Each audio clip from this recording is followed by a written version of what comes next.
In May, we've got Psychic Squad Collection 1, which actually I have some down in the booth at the moment. We've rescued from the old ADV titles that expired. We grabbed Get Backers, so we're re-releasing a complete set of that. That'll be out in May. May also sees a DVD and Blu-ray of a complete collection of Gwen Saga and Book of Bantora Collection 1, which Chris Ayers, who's up here, has been directing for us. Also in May, we're going to have a DVD and a Blu-ray of Planzette, and the Gintama movie will be coming out in May on DVD and Blu-ray.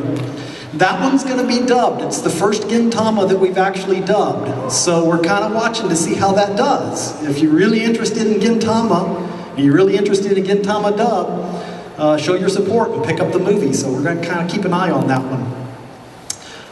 In June, I have Kurenai Complete coming out. Fate Stay Night Ultimate Blade Works comes out in June. It's going to be DVD and Blu-ray both. I've had a lot of people asking about it because we've got the banner down at the booth. Gogol 13 Collection 4 will be out in June. K-On! Season 2 Collection 1 on both Blu-ray and DVD will be coming out in June. And by the way, I know some people will probably ask, the shorts for K-On! Are not available, so we were not able to get those. They're not up for license. So, also in June, we're going to have Maria Holic Alive Complete Collection coming out. And that one, by the way, God, I hate that. So much work to do those. They have a Japanese commentary on every episode. And also in June, rounding out June, we're going to have DVD and Blu-ray of Tawanakwan will be coming out.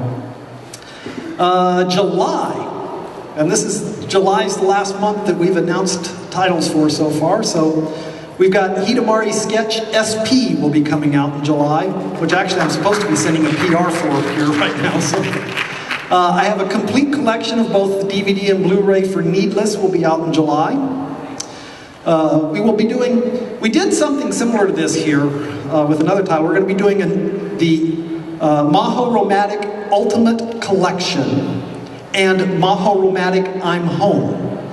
The Ultimate Collection will contain the new I'm Home series. So you can get both of them like that. If you've already bought the earlier Maho Romantics, then you can just buy the new ones. We did the same thing with the Rosen Maiden. When we released that, we released a collection that had the original series and the new one in it, or you could just buy the new one. So we're doing the same thing with the new Maho Romantic. Book of Bantora Collection 2 will be in July. Psychic Squad Collection 2. And also, one that I've been asked quite a bit about, Clannad After Story Blu-ray will be coming out in July. And then we have the Kinoichi Theatrical will be in July, and Hatsukoi Limited Complete, which does include the specials with that one, will be coming out in July. Now you want to hear some stuff we haven't talked about yet? Yeah! What? Yeah! All right, coming out in August. I've got The World God Only Knows Season 2. It'll be coming out on DVD and Blu-ray. We rescued another title that lapsed over at ADV. We're going to be releasing a new release of Parasite Dolls. We're going to do a DVD and a Blu-ray of This Boy Can Fight Aliens, which is an interesting little show because this is done by a woman who kind of took inspiration from Shinkai, and she went and did her own production completely on her own there. So that's a pretty nice little short. So we'll see if she ends up being quite as big.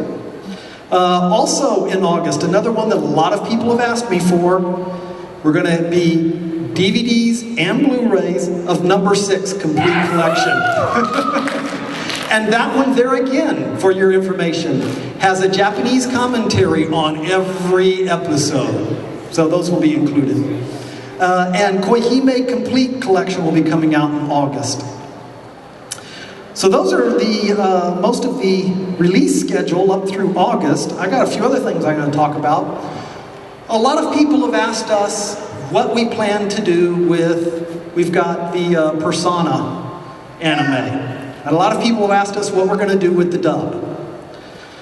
I want to tell you that we are going to use the game cast to do the dub of that.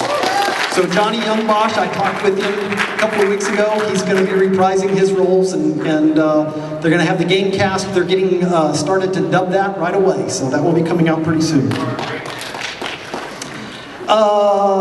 Okay, some new things. Some new things we got. I've got a ton of stuff that's being simulcast that's coming out, but I'm only going to tell you a little bit of it right now.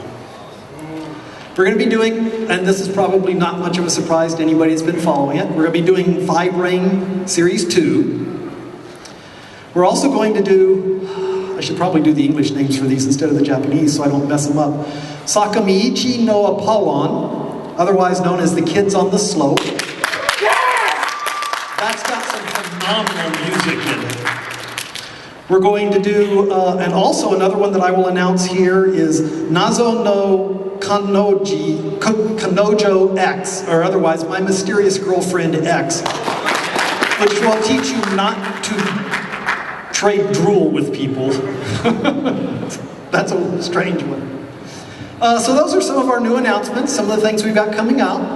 And at this point, I'll pretty much just open it up for Q&A. We'll just chat, take questions. Yeah.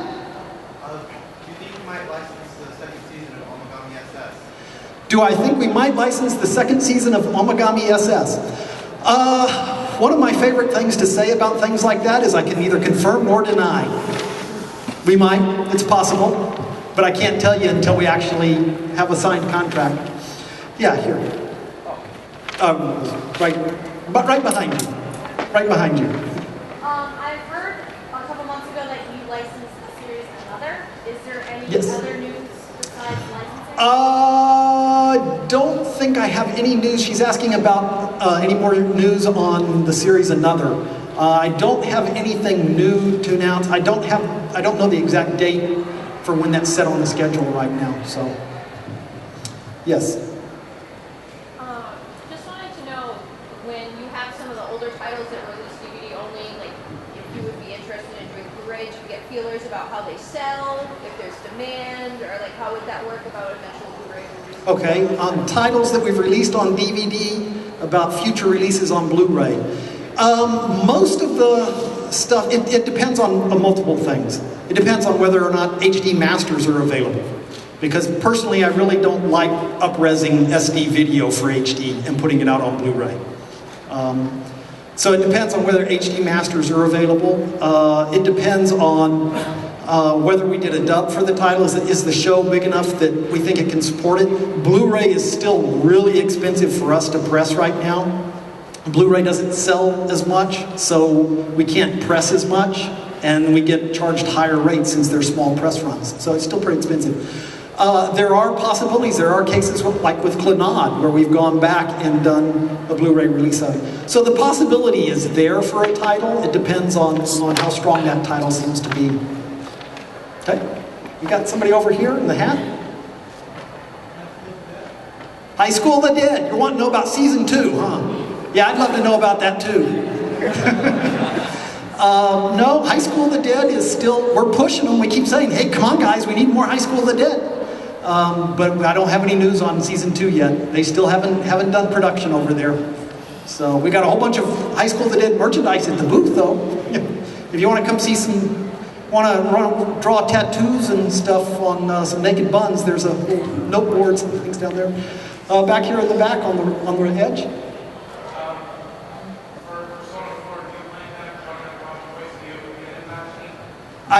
That's what I was just saying a few minutes ago, that for Persona 4, we are going to have all the game cast come back and reprise their roles. So they will be doing the dub for Persona 4. Johnny will be in it, yes. Yes, Okay. I was wondering if you'd consider licensing Nanaha Strikers? Would I consider licensing? I will consider licensing anything. I guess in that case I'm a licensing whore, huh? I don't know. I will consider anything, any title and whatnot, and we do. There's an awful lot of titles that we are looking at. Most of the stuff that we look at when we first get a title that we are considering, in most cases, the Japanese haven't even started production yet. So we're looking at stuff long in advance before they're doing any production work on it. But I will consider licensing anything. If I think that there's enough fans out there that would like to see it brought over here to the States, I'm up for it. So in the last couple months, I've noticed that Sentai has been licensing a lot of stuff, sort of reminiscent of like the almost 2000, maybe not quite as much as like 2007. But like, so it's obvious that you guys are coming back in a big way, starting off with small supplement releases and then building this company, which is fantastic for the industry. But it's interesting, all those titles at once obviously is a huge risk. Like what sort of thinking goes into that where you can say, okay, we're going to license all these titles at once? Okay, what goes into thinking where we think we can license all these titles at once and the risk factors and such? What you don't see, you see all of our announcements of what we're saying we're licensing and what we're not licensing. What you don't see are the large number of titles that we pass on, the ones that we're not licensing. What we consider is do we have the production capacity to handle it? And that's why I'm a little leery here, because we've got a whole slew of new simulcasts that are about to start up. And I'm like, simulcasts, we started out slow with one here, a couple there, but we've been growing, and as we've been able to build our capacity to handle that, we've been able to bring in more. We're not anywhere near what it used to be like when I worked at ADV or what Funimation is like now or anything. We're a small company, so we look at our production capacity first off. Then we look at how much do they want for the show? We are trying very hard not to repeat all of the errors that were done years ago. We don't want to get into bidding wars. We don't want to drive prices up and all that. We want to pay what is appropriate for a show. And the other thing we're going to look at is how's the market? How are sales? Okay. And there again, it's not like it was in the heyday. But we think that things are looking pretty good at the moment. So to us, yeah, it's a risk to take on a whole bunch of new titles, but at the same time, it's a calculated one, and I think that it's looking pretty good. Yeah. Yes. That question. Since you guys started releasing Blu-rays, all of them have had text subs, so they've all been yellow and haze like DVDs. I was wondering if you guys are going to be starting maybe to do picture subs like Tony has. Picture subs? Actually, all of the subs that we put on our Blu-rays are actually TIFF images. Why are they yellow? They're not actually, because that's the color we assign to them. Yellow has actually been determined to be the most readable color for subtitles on video. So that's what we follow that, and that's what we use. So, yes. Is there any possible chance of Glass Mask Collection 2? Glass Mask Collection 2. I would love to be able to do Glass Mask Collection 2, but at the moment it just has not sold. We're still actually in the red on that title. We've kicked around different ideas, including trying to convince the Japanese to just go ahead and give it to us. So maybe that if we got that out, that it might help spark sales of the first part or whatnot. But we haven't been able to do anything that we could actually afford to do yet. So at the moment, Glass Mask 2 is still on the shelf. Behind the projector there. Any chance that Maid Sama will come out as a full season box set rather than the 2 separate ones? Maid Sama coming out in a full season collection. Actually, yeah, it should be pretty soon. I don't know exactly when, but there will be a complete collection of that pretty soon. Sure. Let me get back over this side a little bit. Chris! With you guys having did the Familiar Zero simulcast and talked about bringing that out, are there any challenges with that, with previous seasons not being available?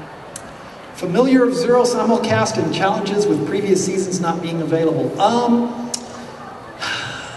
One thing I like to do when we do a season like that we haven't done the others for is to be sure that we're consistent. So we look for the people that do the translation, make sure that names and anything else that might fall in there. So far I don't really recognize, I don't think there were any real problems with that particular title in itself. I know there's one, and I can't think of which title it is right now, that they're wanting to get the same translator for, and because Janice just contacted, she's like, are you on LinkedIn? And I was like, yeah, I got a LinkedIn account. And she's like, the translator, I can only contact him on LinkedIn, and I don't have one, and I've got to get, so I want you to get in touch with him. Something like that would be about really the only real issue. Well, I mean, in terms of fans not being able to get the Oh, the fans not being able to get the others. That is a concern. And it's something that we take and we really discuss internally before we license a show. In the case of Familiar, I have hope that the others will become available. I don't have any actual word to say on that at the moment, but I do hope that they will become available. So I think that will become a moot point in the future. Yes. You said you had limited production capacity, probably limited money.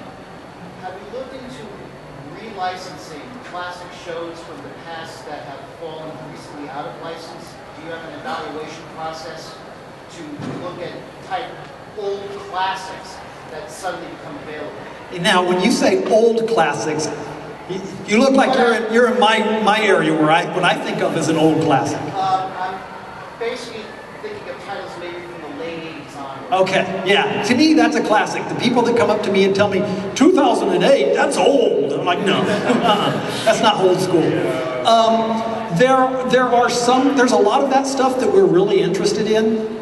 Because like I said, I've been in anime I was an anime fan long before I was in the industry, and I've been in the industry for 20 years, so I've seen a lot of anime, and I think there's some really good shows out there from the 80s and 90s and whatnot that are not available right now. When we can, we like to do some of those, but we can't do a whole lot of them because overall, they just don't sell as well. Everybody seems to want the new, shiny stuff. So we have to be careful about doing those, but we are looking at some, and we do like to do some of those and get some of those out. So, you had,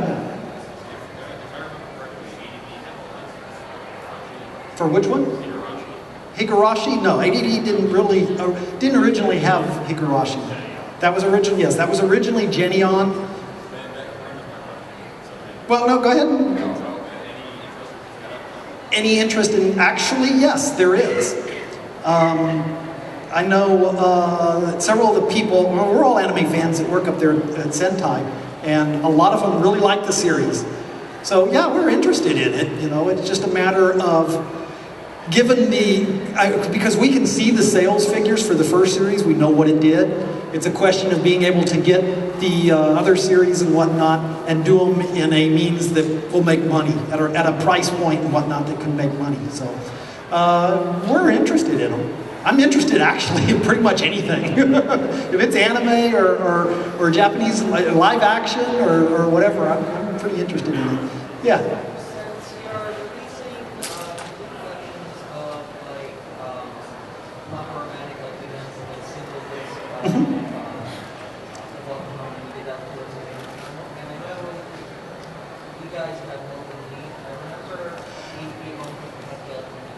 Okay, first off, we don't have Elfen Lied. Okay, ADV has Elfen Lied. And by the way, people, ADV is still a company and it's still out there. So ADV has Elfen Lied. We don't have Elfen Lied. And actually, ADV never really had the rights to the OVA for Elfen Lied. They just had the series. So anything beyond that, I couldn't talk about ADV because I haven't been. ADV and I parted ways in 2008. So what they've done, I know they're still around. They've got a contract with Section 23 Films to distribute the few things that they do have, like Elfen Lied. But what they're doing or plans or anything else, I couldn't really say anything about it. Yeah, here we go. Have you ever considered licensing any live action properties? Yes. We actually have a couple of live action properties at Sentai right now. We are slowly kind of playing with that. We really wanted to get the company on a good solid footing, so we stuck with our core, which was anime. But we are interested at the point that we're able to handle it, and we've got the capacity and the funds and whatnot to do some more live action. Yeah.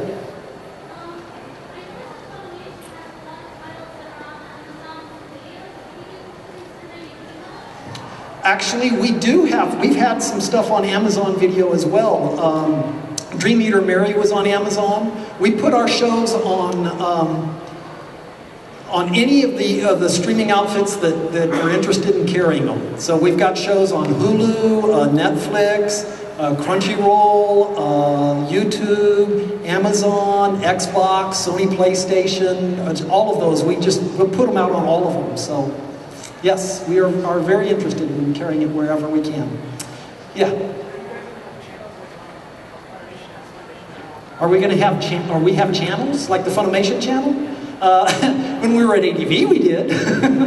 We don't have anything like that right now. We do contract with Anime Network to carry our stuff where they show things. Where they've got some VOD stuff set up on some. I think they just started up with Comcast again and whatnot. But we contract with them to carry some of our stuff and everything. We don't have a channel ourselves. We're really a small company. There are not very many people there. So we don't have the capacity to be able to do networks and things like that ourselves these days. Pardon? Combat Butler? Interested, but I can neither confirm nor deny anything beyond that. Back in the hat. Well, you talk about wage rates for small companies, things like that. Have you thought about using Kickstarter to get less popular or licensing? That's a good question. Because I had somebody ask me that at the booth yesterday, talking about using something like Kickstarter to get an anime release out there. That's a good thought, and it's very similar to what was done in the past with some shows. Some companies, the smaller companies, would put things up. We'll put up for a pre-order for a title, and when we reach a certain number, then we'll release the title. Okay. The problem that you have with that is you can't really put something up like that unless you have the rights to the title. And if you have the rights to the title, then you don't want to go and buy a title that you don't know is going to perform well for you. So you got to buy it first before you can put it on Kickstart, and you can't put it on Kickstarter. You don't want to put it on Kickstart because you don't want to buy it until you know what it's going to do. So it's this catch-22 thing. So it doesn't really work out well. Somebody was asking me yesterday that was interested in doing some stuff, and it's kind of a tricky, hard thing to do. I'm not really sure how to work it out. Yeah. You mentioned that you license Fate Stay Night Unlimited Bladeworks, but that, as I recall, that's like are you going to license Fate Stay Night? I neither confirm nor deny. We've got the movie, and that's all I'll talk How about. did you get the movie, but not the TV show that's required? The TV show is available right now. So So you said talk about looking at sales numbers. Do stream numbers still correspond to sales numbers? Or the streaming still very good concept? Or are you looking into licensing new series? Are looking at past sales numbers even more dependable than, let's say, streaming numbers? okay, that's a good question. He's asking about streaming numbers and sales numbers, and is streaming a good indication for sales, or are past sale numbers still better? We look at both. We look at what titles have done in the past, what similar titles. If it's a title that we've rescued, we look to see what it did in the past. We also look at the streaming numbers, and the streaming is becoming much more important for us. We look at those numbers, and they can change our plans. Normally we license a title, we're going to say, okay, we think this title is going to do such and such, so this one we're going to put out on DVD and it's going to be subtitled only. Okay, this one's going to be really big, so we're going to put it out on Blu-ray and give it a dub. Okay, but we're streaming them. So we're going to look in those streams and we're going to say, okay, wow, this thing's got a lot of stream hits, it's really popular. We'll go ahead and bump it up and do Blu-rays and dubs for it as well. We have done that in the past. As I said before, a good example was Demon King. Was a title that we thought was going to be subtitled only, but we looked at the streaming numbers and it was streaming on Crunchyroll and Anime Network, 2 channels at the same time, and it was second only to the stream numbers for High School of the Dead. So at that point we're like, okay, you know, that's one that we need to bump up, do a dub, and there's a lot of interest in it. So we do look at that, and it is a good way if you've got a title and you really want to see it on Blu-ray and you really want to see it dubbed, get all your friends to go out and watch the streams, because we do compare those numbers. It's not something that we can use to decide to license a title, okay? Because we have to license it first.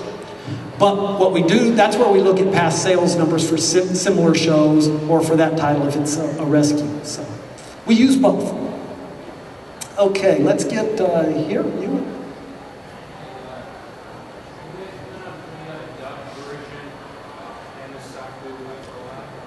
A dub version? Pardon?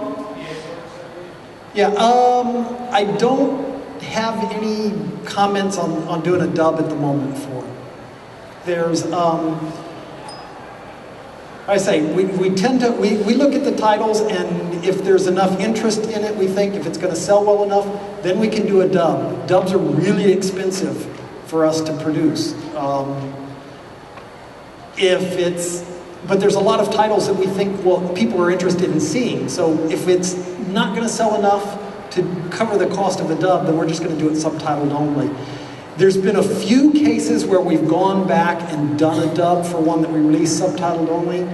I don't like to do that because I don't want you as fans to say, wow, I went and bought this and now you're releasing that. So we try to be very careful about that. There's a few cases that were special cases where things happened to come about where we were able to go back and do it again, like with Clannad and whatnot. But in most cases, and it is possible that there will be dubs that come out for other titles, but in most cases, if it comes out subtitled only, that's more than likely how it'll stay. Pardon? What's involved in a dub? Oh. That's something I used to do a lot of. The last one that I worked on was Clannad After Story. Let's see. As a director's point of view, things that are involved in it, you've got to know the story inside and out. I have to be really intimate with all of those characters. That sounds dirty. I have to know those characters really well. I have to bring actors in, audition them for the roles, and cast them, decide who's going to play which roles. I have to be able to communicate to them what the characters like, what their motivations are, what they're doing in a particular scene. I have to have an audio engineer that sits there. We have to have a big recording booth with sound mixing equipment. We have to, after it's all recorded, after we have everybody come in and record all their lines, it's got to go to a mixer who mixes in the audio effects and music and sound effects, the M&Es as we call them, with the voice dialogue that we just recorded. And then they've got to have new encoders that do the encoding that are going to go on the DVD or the Blu-ray, in addition to the Japanese track that we're already putting on there. So there's a lot of work and time involved in doing a dub, and it can be pretty expensive. So back over here in the hoodie. Yeah, you mentioned earlier about live action interest. What about Kamen Rider? Kamen Rider? Yeah, I'd be interested in it. I can neither confirm nor deny if I've actually looked at it, but I would definitely be interested in the title. So, yeah. Let's get back over here. Yeah. Somebody else kind of brought it up. How you're doing the Filmworks? Have you ever thought about looking at the Karen no Kyokai series? At which one? Karen no Kyokai, the Garden. Yeah. As I've said before, I look at everything. Seriously, really, people. We look at everything. If there's a title that's in Japan, we check it out.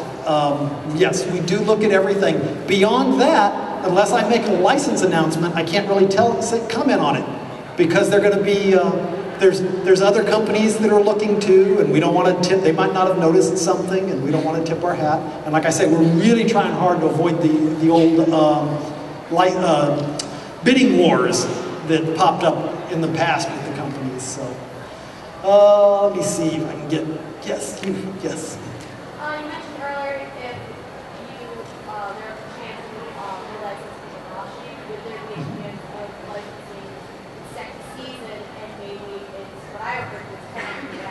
If you're asking about getting the second season, whatnot, of Higurashi, that would be the primary reason that we would be interested in licensing it. The first season, it would be nice to be able to bring out and keep it on the shelves. But the main reason that we would be interested in it would be to do the second and third seasons and whatnot, and have those out and available to people. I know there's people in the office that are like, I want to have that on my shelf. So, let's see, you can. Number 6 is both subbed and dubbed, and it will have a Blu-ray and DVD release. So, yeah. So if we discovered you guys licensed Oshio Kanoha, children who face lost voices, do you guys have a date for that or anything? I don't have any, neither confirm nor deny that we have that title.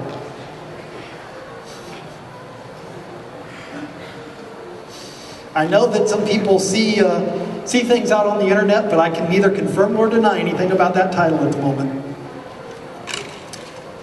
With children who chase lost voices, keep in mind, a lot of us that work at Sentai used to work at ADV and had pretty good relationships with certain people that produced shows over in Japan, so can't say anything more than that. Yeah, I've heard his name. It sounds familiar. The Shinkai guy. He's a pretty nice guy. On the edge there in the white, yeah.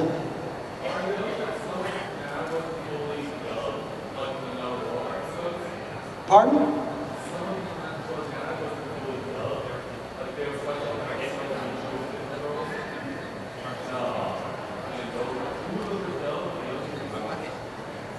You're talking about the Inclinade? Oh, Clannad. The specials?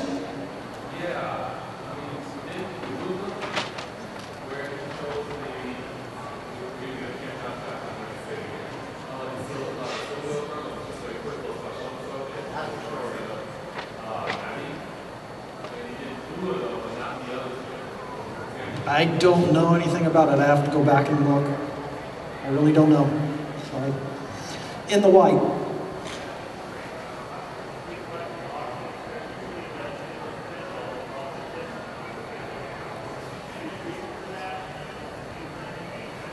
Okay, you're talking about putting things, the packaging, putting discs on spindles and whatnot. The reason for it is because it's very inexpensive.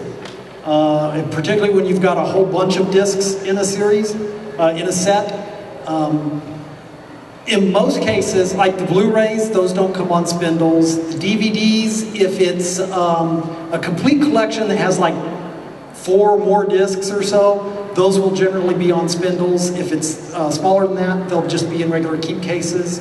But it's just, like I say, we're a really small company and we're trying to watch our expenses everywhere we can. I wish they did better, but in the past, you would be, you know, if a title sold 10,000 copies, you were like, yeah, that's a decent title, it's doing all right. These days, if a title sells 2,000 copies or 3,000 copies, you're thinking, wow, we've got a hit. And you just take a moment to think about that. Anime Boston gets what? I think they had, I don't know this year, but last year I think they had like what, 15, 16,000?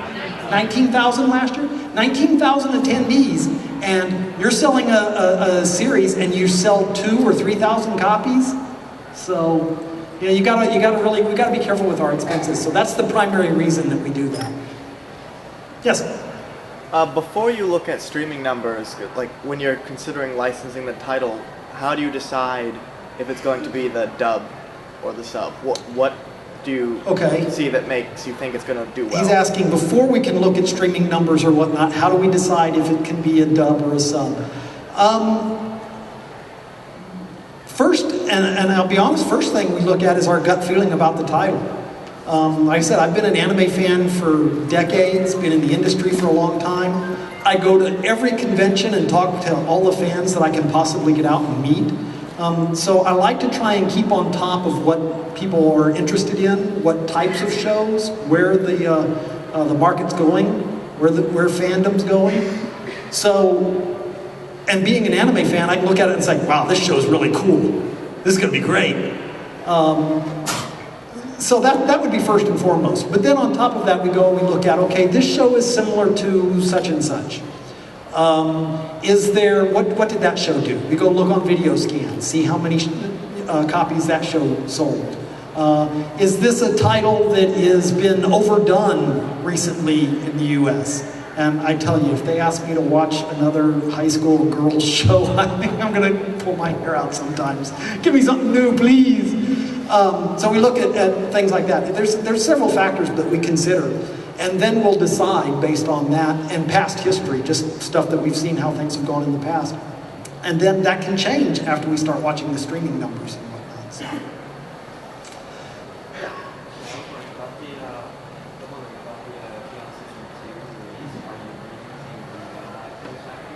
Yes, for K-On! Season 2, he's asking about the voice cast for it. That is the same voice cast we are using. So we are keeping, anywhere that we possibly can, we like to keep consistent with the dub cast, with the translators even. We want to keep the namings and everything. We want to maintain consistency throughout those series. So unless something pops up that we really can't do it, we always try to keep those same dub casts and whatnot. In K-On! We are doing it. So it's actually being dubbed right now. So let's see, in the white here. Yeah, any idea of how you release it instead of 4 yet in the US? All the episodes of what's that? That has. He's asking about releasing Persona 4. What's going to be the release format? That is still up in the air at the moment. We just recently agreed and worked things out to be able to use the game cast. We're looking at what's going to be. We have to get all the materials in from Japan. We got to get all the dub cast, all the dub stuff in. It's going to be a matter of when we can get that stuff and what we can get out and when. So that we're still looking at the moment. Back here. You mentioned like keeping consistency in dub casts. Beta Limited and Filmworks, they've been announced that they're going to try to get the original cast out of that. That one. Let me think. What am I doing with the? Because that one's already being worked on right now. Yeah, honestly, I don't remember. I'm trying to remember how that was being dubbed, who was handling it for us, and I don't know off the top of my head. I can't think of it. Sorry. Sorry. Yeah. What is the Sentai Filmworks' best-selling title of the last? High School of the Dead. Nothing beats boobs and zombies, you know. High School, our top bestsellers: High School of the Dead, Angel Beats, Clannad, Demon King. Those are just a few of the top. But High School of the Dead is probably by far.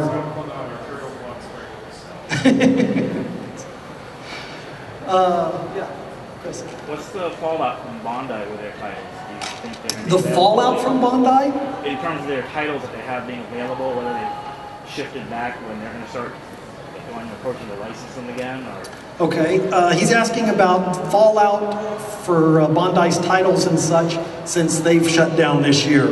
Well, some of them, it's my understanding, they're still releasing over here. They still have a product and they're going to still keep selling those. Others are either reverting back to the licensors or Bandai itself is looking at licensing them out, is my understanding. So I have great confidence that a lot of Bandai titles will still be available, that there's not going to need to be a big rush out there right now to grab them.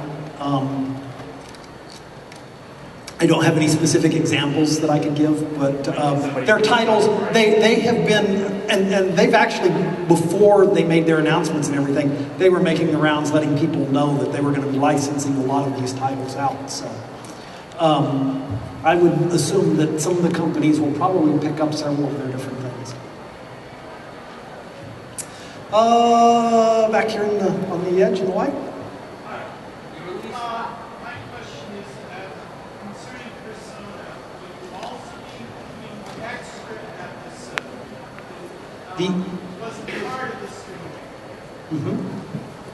So you're asking if we have the extra episode? That I honestly don't know off the top of my head. I would have to go back and ask at the office. I really don't know if we have the extra episode for Persona or not. Yeah.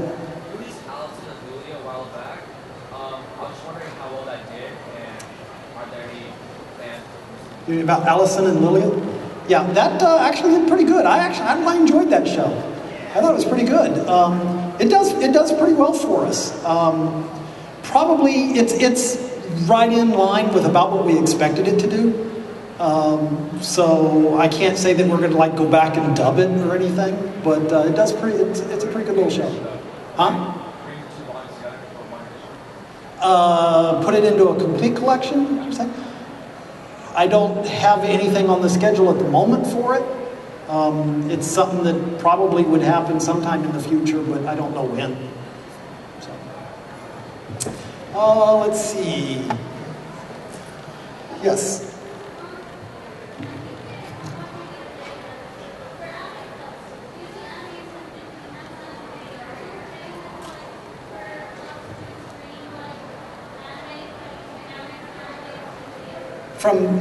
From any of the streaming sites, if it's something like Amazon or Hulu or those things, you're going to need to get permission from the company itself. If it's from like Crunchyroll or Anime Network or whatever, you'd go probably to them. You were asking me about that at the booth. Was that you?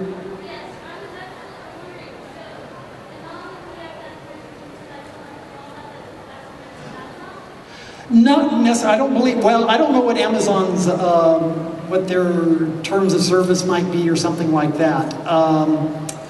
But actually, if you asked the company and said we specifically want to stream it from, say, Amazon, they could let you know if that was okay or not.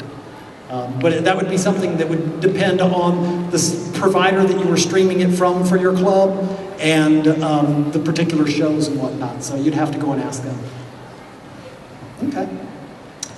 Yes. Any news for Gintama? At the moment, except for the movie, I don't have anything else. We're doing the movie, it's dubbed and subtitled, and we're watching to see how that sells. And then we'll see how we do with more Gintama, whether it's dubbed or what. Okay, yes? Amagami SS is a very good title. It's doing quite nicely for us. The only title, pardon?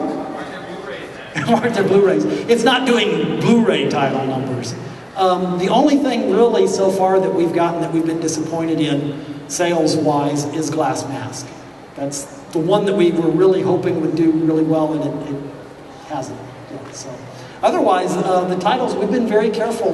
Like I say, you don't see all the ones that we turned down, but we've been very careful in what we've picked up, and they've been doing fairly well for us. So, let me see. We got about 15 minutes left here. I want to give away some of these discs because they weigh my bag down, and I don't want to have to carry them back. Give them all to you. Amuse me. I used to do that when I was doing panels.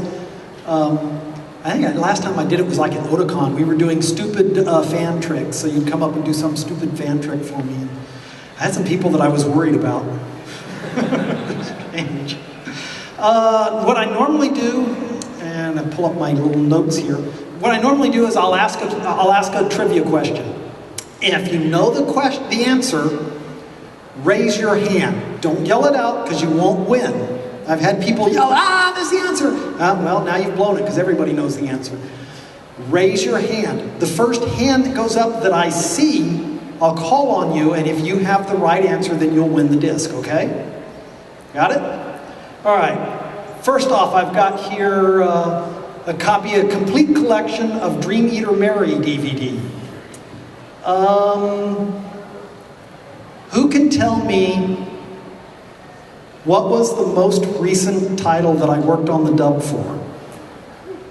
Was it Clannad After Story? Clannad After Story, that's right. Congratulations.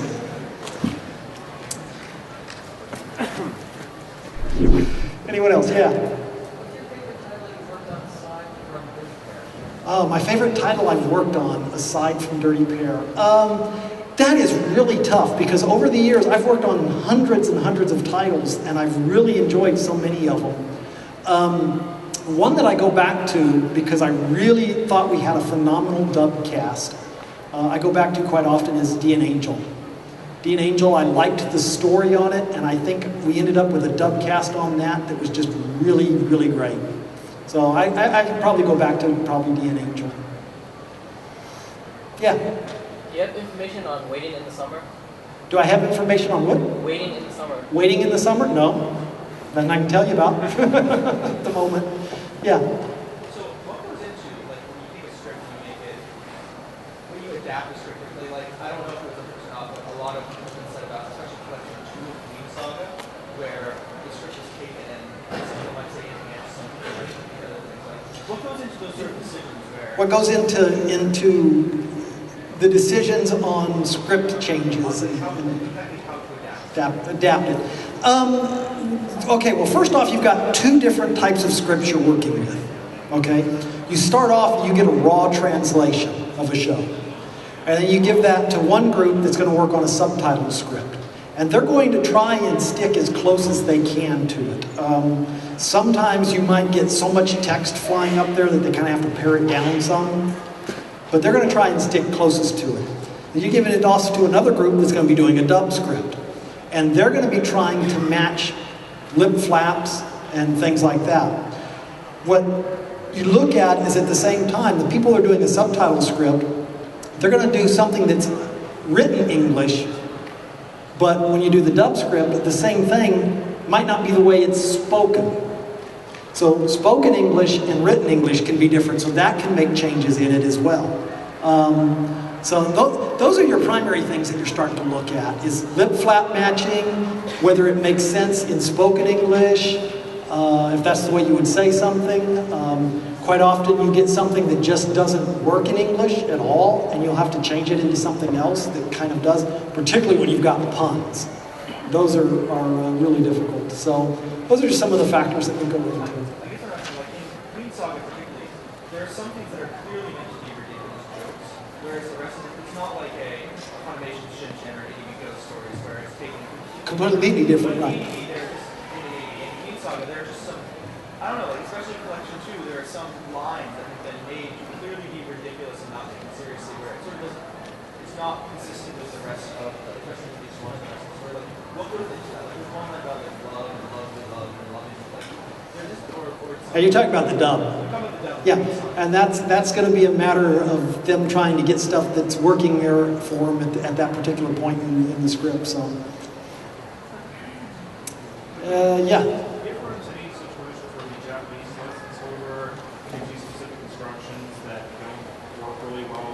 All the time. He's asking, do we run into situations where the Japanese license holder gives us instructions that don't work well for an English adaptation? Yes, that happens all the time. Particularly with things like titles. There'll be a lot of titles for shows that we're like, that's not what we want to call it over here. And they'll be like, tough, that's what you're going to call it. Or translations. There's translations of things that they say it's going to be translated this way. You're going to release it in this format and not this one. You're going to release it at this time and not. It happens all the time. They still own all the rights to everything. The Japanese own all the rights, and they have approval on anything and everything that gets done. Okay, they have a right of approval on everything that you do on the thing. So they are the ultimate source at the top of the chain that's looking down at it and says, yes, that is fine. We like that, we don't like that, you must change this. It happens all the time. Fortunately, we've got a long enough history with a lot of the Japanese licensors, and they've been happy enough with a lot of our stuff, that once you get to a certain point with them, we know what you do, we know what you've done in the past, we're comfortable with it, you know, so they'll just, if they want approval, they may just kind of glance at it and say, okay. But otherwise, they kind of give you more of a hands-off once they're familiar and happy with your past work. So, yeah. I know this was an AEV thing, but do you guys think we do another dub where you kind of make it comic, funny, like the ghost story stuff? You're talking about doing where ADV did ghost stories? Yeah, that's pretty funny. There's nothing that I know of at the moment where we might do that. If a particular franchise came along where that was appropriate, we might. But there's nothing at the moment that we're planning on. Because it's totally different than the sub. Yeah. Yeah. For promotion for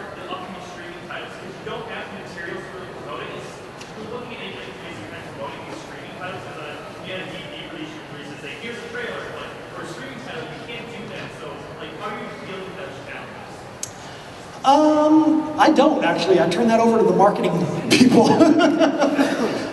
Actually, we contract with Section 23 to do the marketing for Sentai. We don't actually have a marketing department. When I was at ADV, we had a marketing department. Promoting streaming is more difficult because you don't have anything to work with, you're right. In most cases, a lot of that's going to be done by the particular streaming company itself. If we license something to Crunchyroll, they're going to be pushing it. They've got a lot of resources. They've got a lot of people that are on their site. They're going to be pushing it all out through that and promoting it there. You're going to be sending it to places. You're going to get notices up on all of the main anime news sites. You're going to hit Anime News Network. You're going to hit Fandom Post. We've tried and put stuff up on our site, although I really need a web designer to come in and work on our site. So you try and do what you can to get the word out there. Yeah.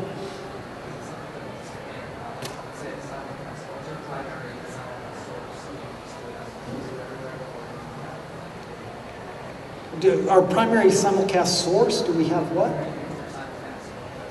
Where do we put them? That depends. Because we don't have our own. We license it out to other streaming sites. We do stuff on Crunchyroll. We do stuff on the Anime Network. We've done stuff on, sticking to simulcasts, generally Crunchyroll or the Anime Network, I think are the two places that primarily do our simulcasts.